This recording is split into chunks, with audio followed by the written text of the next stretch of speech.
Look, I have been doing this job for 12 cycles now and I have seen some weird stuff. Abandoned colonies, sure. Distress signals that turn out to be nothing. Absolutely. But this was different, and I knew it the moment our scout ship broke through the atmosphere of Kepler 4. The human settlement sat there like a corpse. Silent. Too silent. Sensors are picking up power signatures, chirped Ven, our navigation specialist. Ven was a quilnari, which meant he had 4 eyes and still somehow missed the obvious half the time. But no communication responses. No movement on thermal. Maybe they are all sleeping, offered Kessa from the back. Kessa was new, fresh out of the Galactic Survey Academy, and still had that annoying optimism that reality had not beaten out of her yet. Her species, the Theraxians, were known for 2 things: excellent memory and terrible survival instincts. I clicked my mandibles together, which is the Zythari equivalent of sighing. A whole colony? All sleeping? At mid-cycle? Use that brain they gave you, Kessa. Our pilot, Grax, brought us down smooth. Grax did not talk much, which I appreciated. He was a Korthan, built like a walking tank, with gray skin that looked like stone and about as much personality, but he could fly anything, anywhere, and never complained. Good qualities in my book. The settlement sprawled below us, maybe 200 structures, prefab domes, agricultural pods, a central hub, the usual human setup.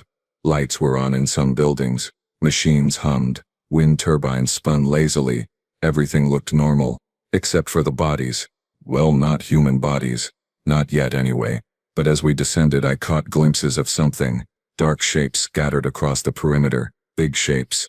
Grax, do a flyover before we land. Slow. He grunted, which I took as acknowledgement, and adjusted our approach. The ship glided over the colony's eastern edge, and that is when we all saw it properly. What in the 17 hells? Ven's voice cracked. The perimeter was lined with them. Massive creatures, each one easily 3 meters tall, some bigger. They lay in heaps, piles, scattered arrangements like someone had been playing a really disturbing game of lawn decoration. Gray skin, black skin, something with scales, something else with too many limbs. All dead. Very, very dead. Are those predators? Kessa leaned forward, her translator struggling to keep up with her rapid speech pattern. Native fauna, but the survey report said this planet only had small prey animals, nothing apex level, nothing aggressive, nothing that should exist, you mean? I tapped my datapad, pulling up the original planetary assessment. Class M world. Basic ecosystem. Largest indigenous life form, something called a rabuk. About this big. I held my claws apart, maybe half a meter. Herbivore. Harmless. Those are not rabuks, Grax rumbled. Brilliant observation, thank you, Grax. We circled the colony twice. The death count kept rising. 50 bodies. 100. More. They ringed the entire settlement like a grotesque fence. Some showed blast marks. Others had massive trauma wounds. A few looked burned. One appeared to have been cut clean in half. And still, not a single human in sight. Life signs? I asked. Ven checked his console, his upper eyes narrowing while his lower ones stayed wide. Weird species. The Quilnari. Yes. Multiple. Inside the central hub. Maybe. 15. 20. Hard to get exact readings through the shielding. 20. The colony manifest listed 243 humans. Well, I said, trying to keep my voice steady and failing. I guess we know why they stopped answering hails. Kessa made a small noise in her throat. Commander Thex, what do you think happened here? I looked at the graveyard below us. At the monsters that should not exist. At the too quiet colony with its light still burning and its turbine still spinning. I thought about humans. About the species that had only joined the galactic community 40 cycles ago. The species everyone said was friendly and curious and eager to explore. I think, I said slowly, we are about to find out why you should never ever underestimate a human settlement. Grax set us down in the landing zone. The engines powered down. And in the silence that followed, I swear I could hear my own pulse pounding in my ears. Time to meet the survivors. If that is what they were. The cargo ramp hit the ground with a thunk that seemed way too loud. I hate that moment, you know? That split second between the safety of your ship and stepping out into whatever fresh nightmare is waiting for you. I went first. Commander's privilege. Or commander's curse, depending on how you look at it. The air hit me immediately. Blood. Decay. Something chemical. Like burned plastic mixed with ozone. And underneath it all, something organic and wrong that made my throat sacs tighten. Atmosphere is breathable, Ven announced, checking his scanner. Oxygen levels normal, nitrogen, carbon dioxide, all within standard ranges.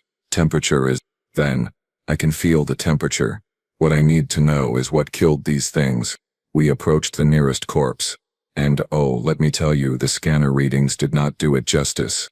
The creature was massive, easily 4 meters long, built like something evolution designed specifically for murder. 6 legs, each one thick as a tree trunk and ending in claws that could tear through hull plating. Its head was all teeth and anger, jaws frozen open in what must have been its last roar. Rows and rows of serrated fangs, some as long as my forearm. That is not from this planet, Kessa whispered. That is not from any planet in this sector. She was right. The database had nothing. No match, no similar species, nothing even close. Grax knelt beside it, running his massive hand along the thing's hide.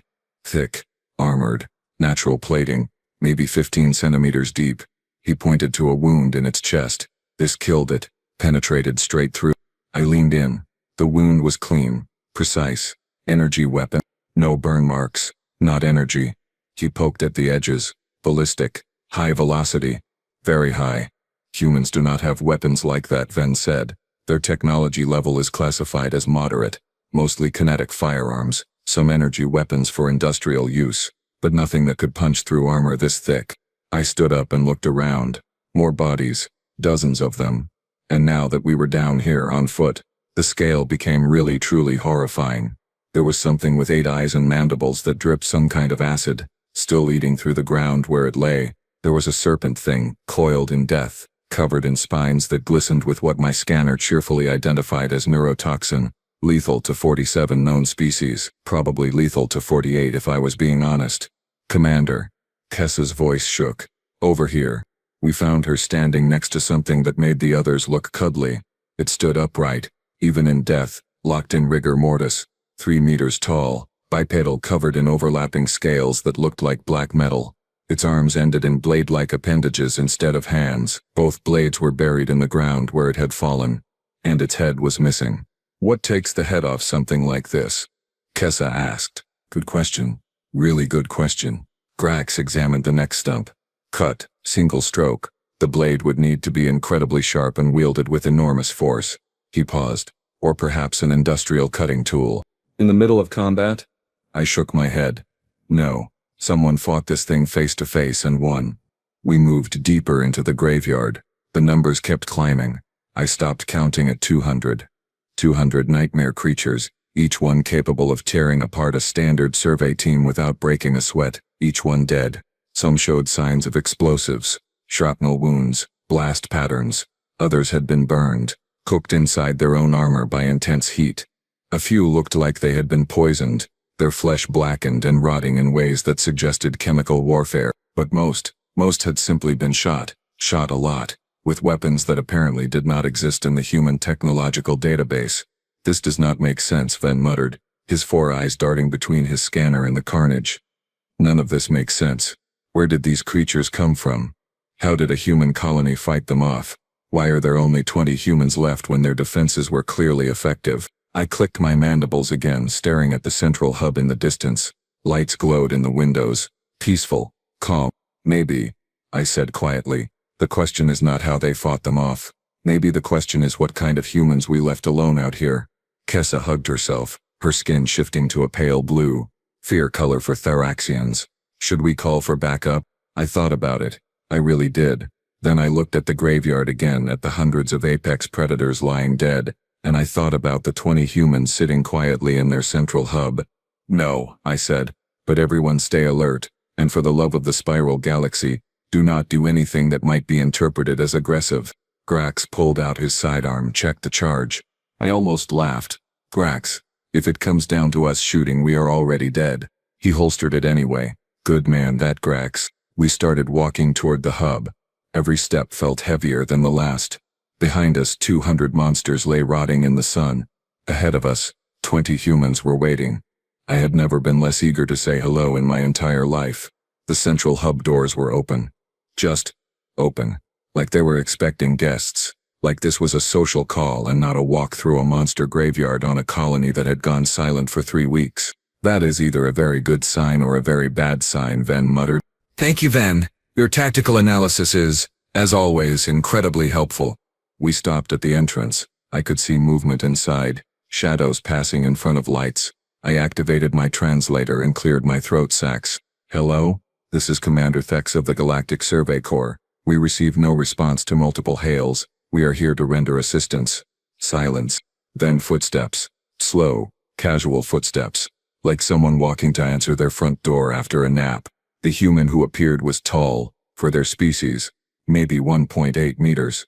Female, I think, though I always had trouble with human gender markers. She had dark skin, darker hair pulled back, and wore stained work coveralls that might have been blue once but were now various shades of brown and red.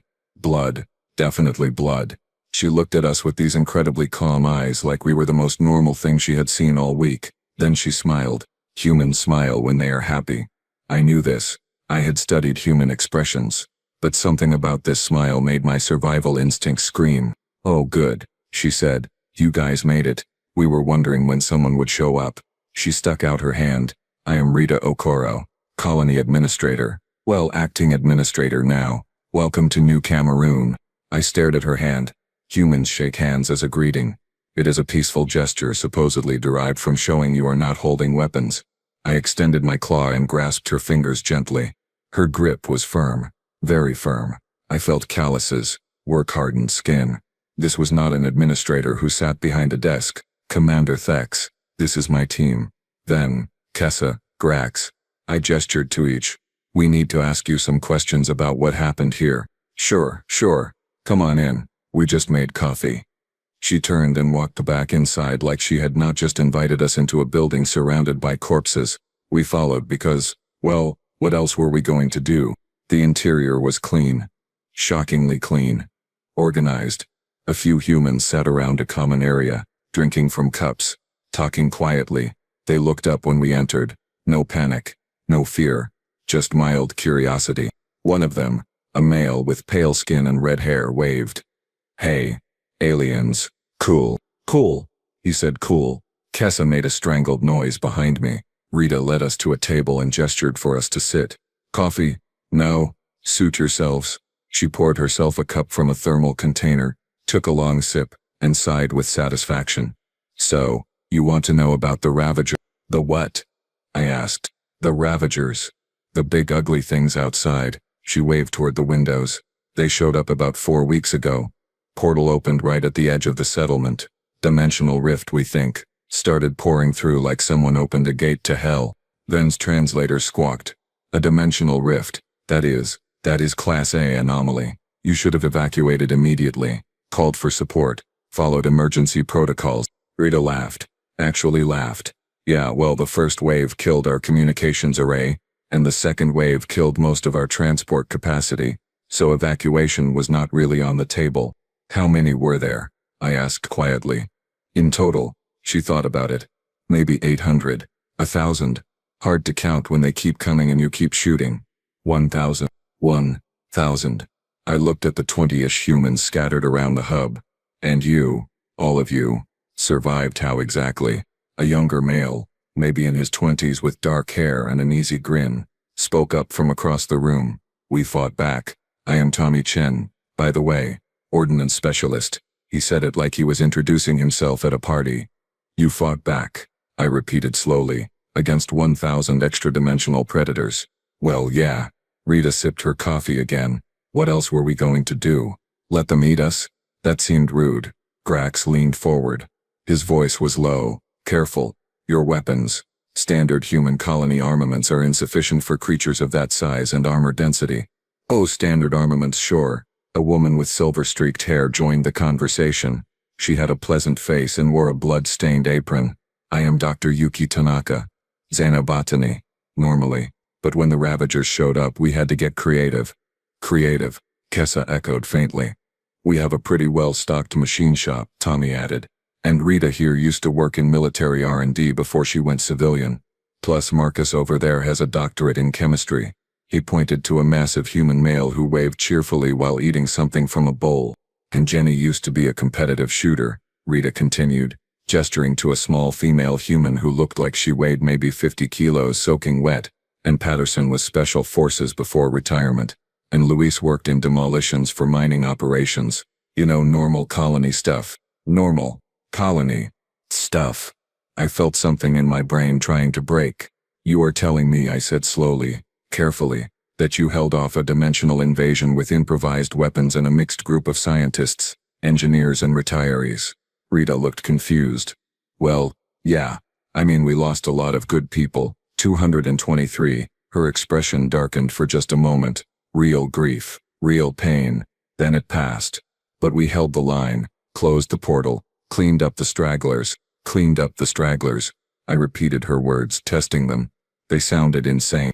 The last few came through about a week ago. We have been making sure the rift is stable ever since. Well, and burying our dead, and disposing of the Ravagers. That is taking a while. They are heavy. She smiled again. That smile. So, you guys here to help with cleanup?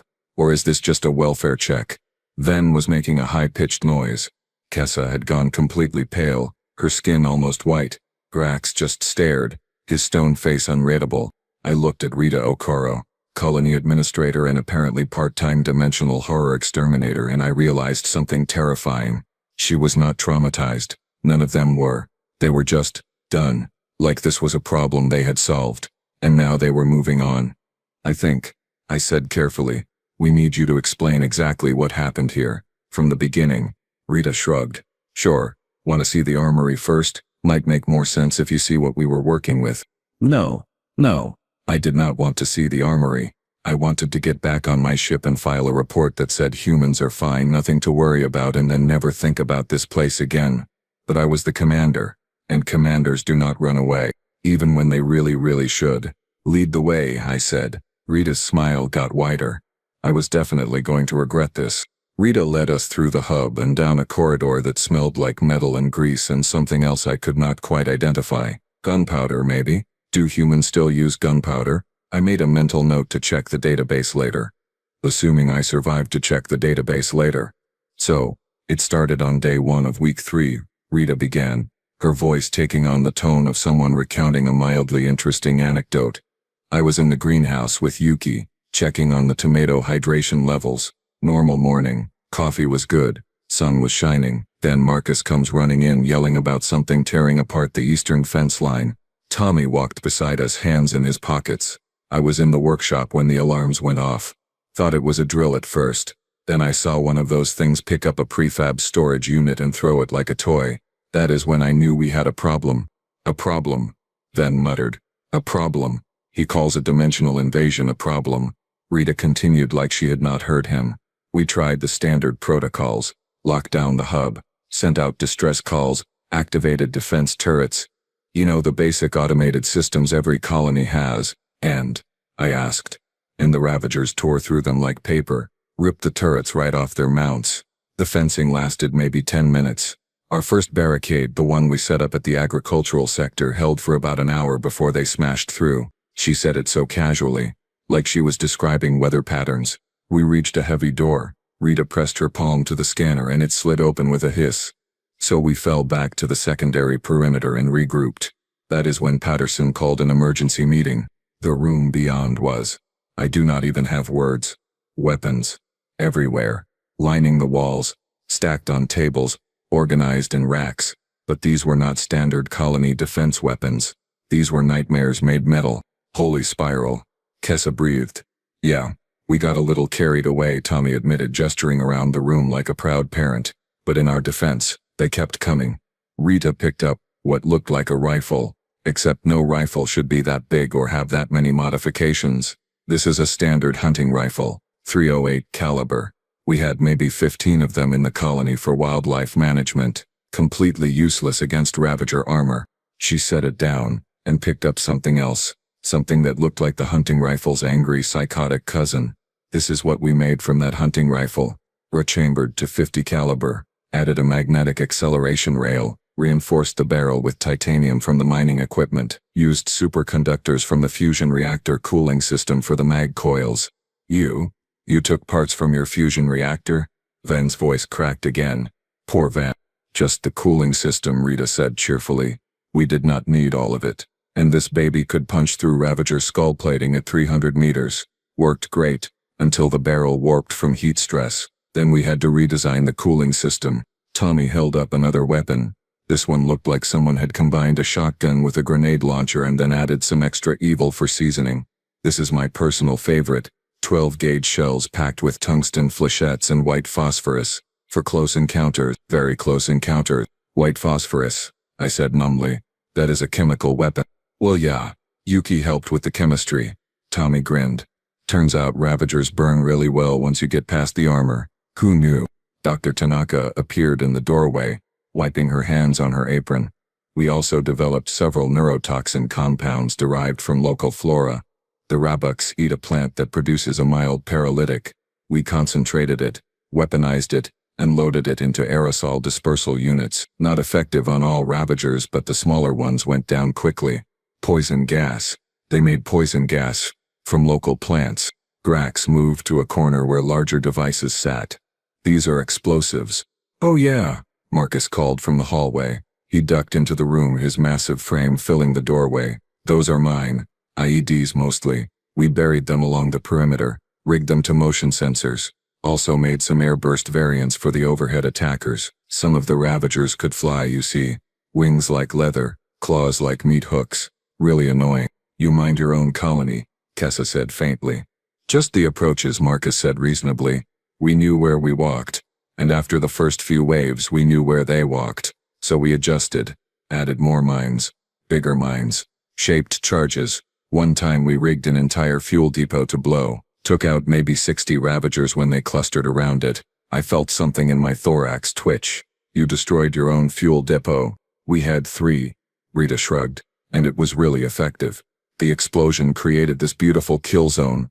Fire everywhere. Ravagers screaming. It bought us 6 hours to reinforce the inner perimeter. Tommy led us to another section.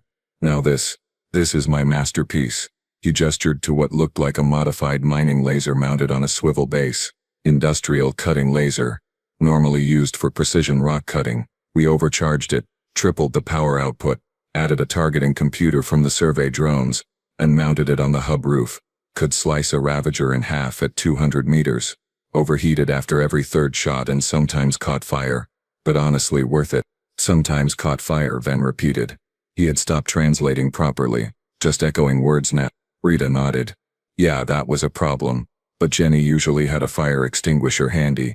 And if the laser was on fire, we were probably already having a bad day anyway. So what is one more fire? The logic.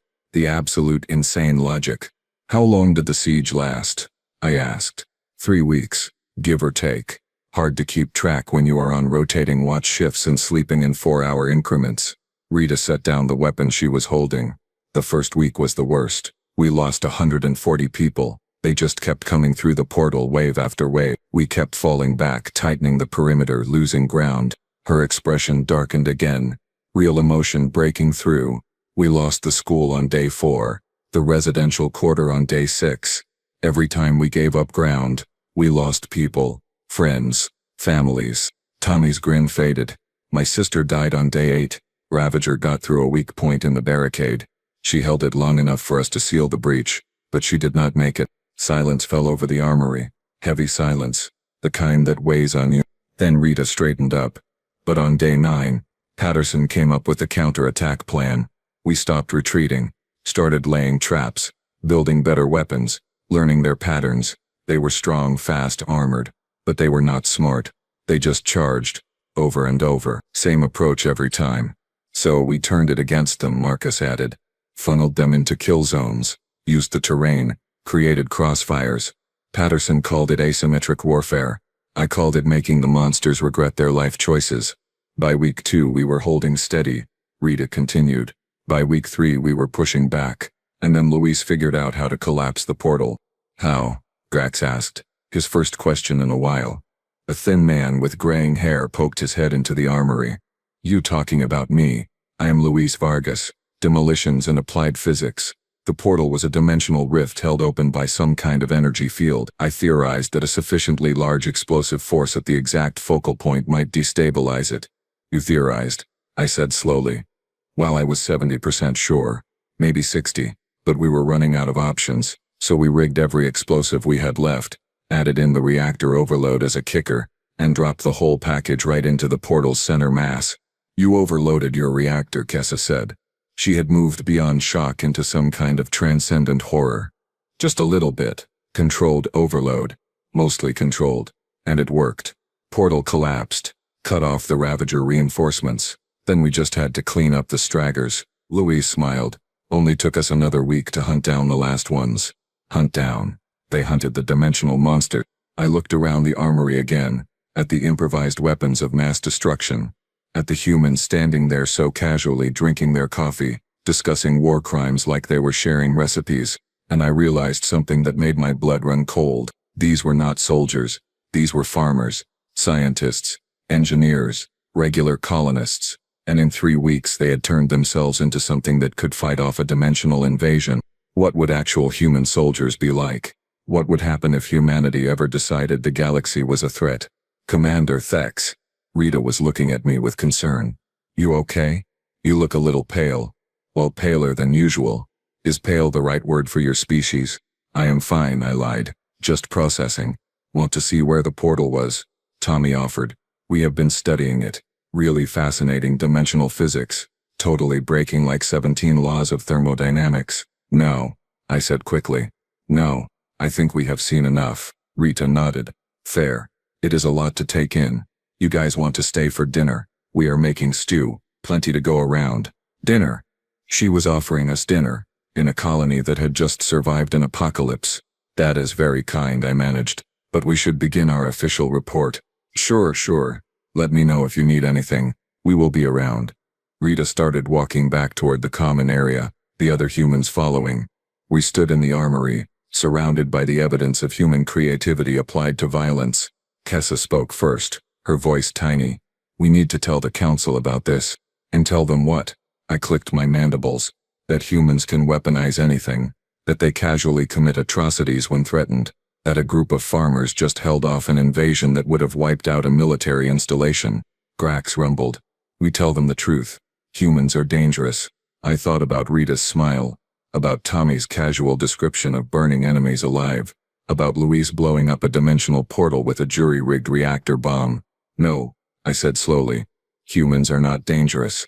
They all looked at me. Humans are absolutely terrifying. Against my better judgment, which was screaming at me to leave, I decided we needed to document everything. The council would never believe this otherwise. Hells, I barely believed it, and I was standing in the middle of Rita, I called out. She turned back, coffee cup still in hand. Would you mind giving us a full tour of your defensive installations, for the official report? Her face lit up. Oh, absolutely. Tommy, grab the map. Let us show them the fun stuff. The fun stuff. She called it the fun stuff. Tommy returned with a tactical display, spreading it across a table. The colony layout glowed in blue lines surrounded by red marks. So many red marks.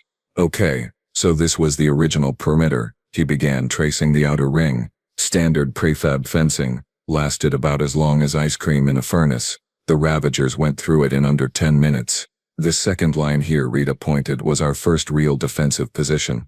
We reinforced it with steel plating from the storage units, welded them into barriers, added firing positions every 20 meters, claymore mines on the approaches. Claymore mines, Van whispered. Do you people just have claymore mines lying around? We made them, Marcus said proudly. Ball bearings, plastic explosive, simple detonator, basic design really. Patterson showed us the specs from his military days. We manufactured about 200 in the first 72 hours. 200 improvised anti-personnel mines. In 3 days, using colonial equipment. Can we see one of the defensive positions? I asked. Documenting. I was documenting. Not feeding my own morbid curiosity. Definitely not that. Sure thing. Rita drained her coffee and headed for the door. The eastern position is closest. Fair warning though, we have not cleaned it up yet. Still has some biological matter stuck to the walls. Biological matter. Wonderful. We followed her outside, back into the smell of death and decay. She led us along a path marked with reflective tape, stepping over debris and dark stains that I really did not want to examine closely. The defensive position was a nightmare of practical engineering. Reinforced steel walls, 3 meters high, with firing slits cut at regular intervals. Behind it, a trench deep enough to provide cover. Sandbags, ammunition crates, spent shell casings scattered like metallic confetti, and blood. So much blood, human and otherwise. This position held for 11 days straight, Rita said, running her hand along the wall. The metal was scarred, gouged with claw marks. We rotated shifts, 4 hours on, 4 hours off. Jenny was primary shooter here. That woman could hit a Ravager's eye socket at 300 meters in the dark during a rainstorm. Absolutely incredible. I examined the firing slit. The metal around it was warped, melted in places. What caused this damage? Oh, some of the Ravagers could spit acid. Nasty stuff. Ate right through steel if you did not neutralize it quickly. We started keeping baking soda solution in spray bottles at every position. She pointed to an empty bottle still sitting on a shelf. Worked surprisingly well. Grax was looking at something mounted on a post. This is a sensor array. Motion detectors, Tommy confirmed. Stripped them out of the security system and repurposed them. Gave us about 30 seconds warning before each wave hit. Enough time to get into position and ready the surprises. Surprises? Kessa asked weakly. Rita grinned. That grin again. Tommy, show them Trap Alley. We walked another 100 meters to what looked like a narrow passage between 2 storage buildings. The ground was churned up, blackened and littered with fragments of shell and bone. We funneled them here, Tommy explained, practically bouncing with enthusiasm. Set up barricades on either side so they had to come through this corridor. Then we lined both sides with directional mines, mounted flamers at the far end, and positioned shooters on the roofs. He pointed up. I saw the positions, reinforced, protected, perfect angles of fire. When a group entered the kill zone, we would detonate the mines, activate the flamers and open fire from above. Ravagers are tough, but even they cannot survive simultaneous attacks from 5 directions. He kicked at a piece of charred bone. We processed maybe 300 through here. Most effective defensive position we built. Processed. He said processed like this was a factory operation. Louis joined us appearing from somewhere. Want to see the chemical warfare station? We set that up near the water treatment facility. Used the pumps to create aerosol dispersal. Really effective area denial. You weaponized your water treatment plant, I stated. Not a question anymore. Just acceptance. Well, we isolated one section of it. Still needed clean water for drinking. Louis said it like that made it reasonable. The neurotoxin aerosol worked wonders on the smaller Ravagers. The big ones needed more direct application, so we developed concentrated darts. Jenny could nail them from 100 meters out. Yuki appeared, somehow even more cheerful than before. Oh, are we discussing the toxins? I brought samples if you want to see. Also, we documented the synthesis process. Might be useful for other colonies if they face similar situations. She held out a container, a sealed container, thank the spiral, filled with vials of various colored liquids. This one is the paralytic. This one is a cellular necrotizer. This one causes rapid dehydration. And this fun little mixture here induces catastrophic organ failure within 90 seconds of exposure. She pointed to each vial lovingly. The necrotizer was particularly effective against the armored variants.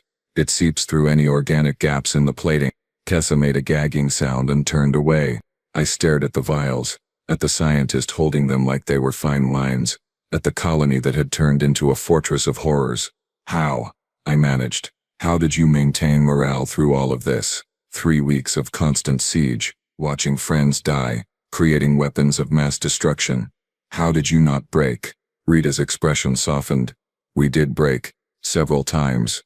People cried, people screamed. Patterson had a complete breakdown on day 12. Just sat down and sobbed for an hour. Then he got up, grabbed his rifle and went back on the line. Tommy nodded.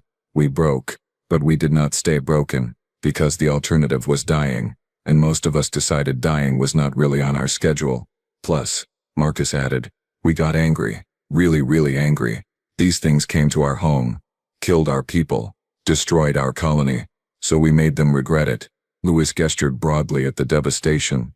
Every trap we built, every weapon we designed, every defensive position we held, it was all for the 223 we lost. We owed them a debt, paid it in Ravager blood. The casual way they discussed revenge, the matter-of-fact tone when describing industrial-scale killing, The complete absence of hesitation or regret. Grax was examining a wall where someone had scratched tallies. Hundreds of tallies. Are these kill counts? Yeah, Rita said quietly. We kept track. Not for glory or anything like that. Just to remember, every mark is a ravager that will not kill anyone else. Every mark is a small piece of justice for the people we lost. Van had stopped functioning.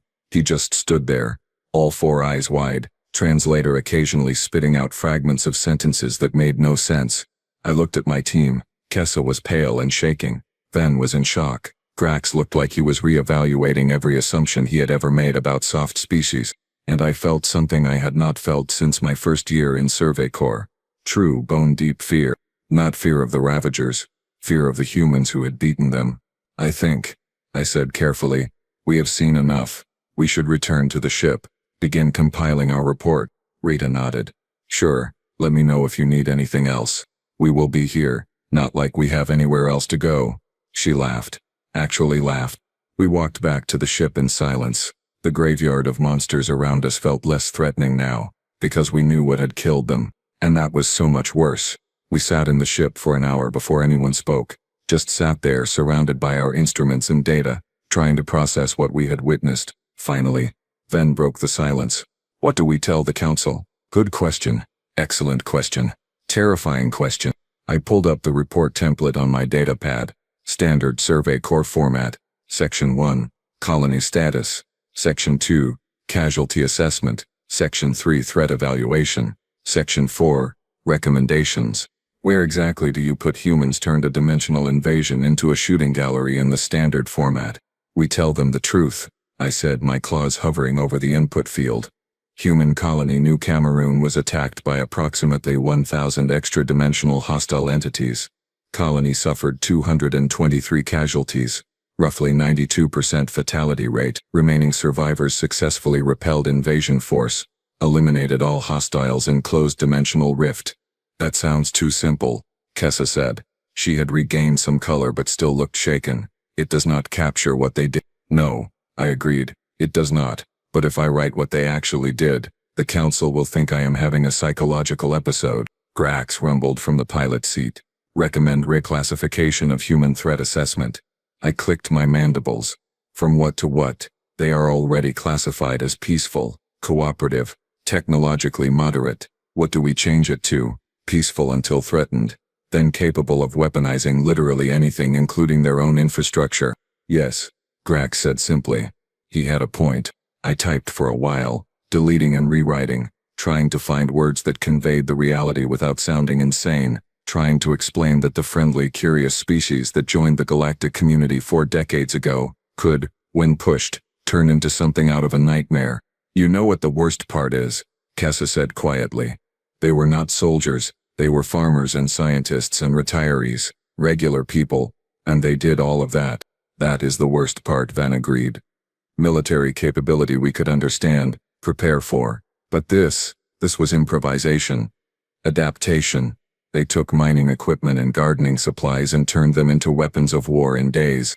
I thought about Rita's smile, about Tommy's enthusiasm, about Dr. Tanaka's toxin collection, about Marcus casually discussing explosive yields, about Luis blowing up a dimensional portal with jury-rigged bombs. They are problem solvers, I said slowly, the realization forming as I spoke. That is what makes them dangerous. Give them a problem, any problem, and they will solve it. Does not matter if the solution is ethical, does not matter if it is horrifying, they will find a way. And they laugh about it, Kessa added. Did you notice? They were joking, making coffee, offering us dinner, like the graveyard outside was just a minor inconvenience they had dealt with. I had noticed. Oh, I had noticed. I finished the report, added my recommendations, then I stared at the final section for a long moment before typing. Recommendation. Human colonies should be granted full autonomy in defensive matters. Do not interfere with human defensive preparations. Do not question human weapons development. Do not under any circumstances threaten a human settlement unless you are prepared for the consequences. Ven read over my shoulder. The council will never approve that. Then the council can come here and look at the graveyard themselves. I sent the report. Done. Let them deal with it. We sat in silence again. Outside I could see Rita and Tommy walking the perimeter, checking something, laughing about something. Just another day, Commander, Grax said. Question. Go ahead. We call them the monsters, the Ravagers. But they just attacked. Did what their nature programmed them to do. He paused. The humans chose to become what they became. Chose to build those weapons. Chose to use them. So which species is really the monster? I did not have an answer for that. Still do not. If I am being honest, we lifted off an hour later. Rita waved from the ground. Friendly, cheerful, covered in blood and surrounded by corpses, but cheerful. As we broke atmosphere, Kessa asked the question I knew was coming. Do we tell the other species about this? Warn them. I thought about it. Thought about the hundreds of human colonies scattered across dozens of worlds. Thought about what they might be capable of if threatened. Thought about what they might become if the galaxy ever made an enemy of humanity. We tell them exactly what we saw, I said. And we hope they are smart enough to be afraid. Then looked at me with all four eyes. And if they are not? I pulled up the images we had taken. The graveyard, the weapons, the defensive positions, the casual destruction wrought by ordinary people protecting their home. Then they will learn, I said quietly. The hard way. We jumped to hyperspace, left New Cameroon behind, left the humans to their coffee and their cleanup and their dimensional rift studies. But I knew the truth now, had seen it with my own eyes. Humans joined the galactic community as explorers and scientists, peaceful, friendly, eager to learn, but they brought something else with them, something they kept hidden until it was needed, a capacity for violence that was not just physical but creative, imaginative, terrifyingly efficient. We had welcomed them as equals, as partners. We should have recognized them for what they really were, survivors, adapters, problem solvers. And problems I had learned came in many forms. The Ravagers were one kind of problem. Big, scary, obvious. But humanity? Humanity was a different kind of problem entirely. The kind that smiled at you while holding a cup of coffee in one hand and a weapon of mass destruction in the other. The kind that turned gardening equipment into chemical weapons and called it Tuesday. The kind of problem that made you reevaluate everything you thought you knew about the universe. I filed my report with one final note, flagged for council attention. Humanity is not our enemy, but we should be very, very careful never to give them a reason to become one. Because I had seen what 20 humans could do when threatened, and I really did not want to see what billions of them could do. The ship hummed around us, the stars streaked past, and somewhere behind us Rita Okoro was probably making more coffee, surrounded by the graveyard she had built. Still smiling, always smiling. That smile would haunt my dreams for years.